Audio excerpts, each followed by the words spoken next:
komentar saya kira itu adalah tindakan bertanggung jawab, tindakan kesatria.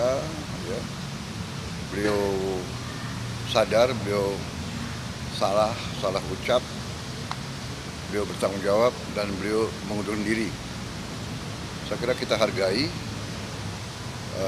sikap kesatria itu. Saya kenal beliau, ya mungkin karena beliau memang bergaul dan sering berceramah di kalangan bawah. Mungkin bahasa beliau niatnya bukan niat jahat, bukan niat menghina, tapi terlepas mungkin ya salah ucap. Beliau sadar, beliau salah, beliau bertanggung jawab, beliau mengundurkan diri. Saya kira itu ya jelas. Saya kira di Indonesia juga jarang orang merasa salah, bertanggung jawab dan mengundurkan diri ya. Jadi kita hargai yang itu. Tapi ya beliau sendiri sadar bahwa beliau salah.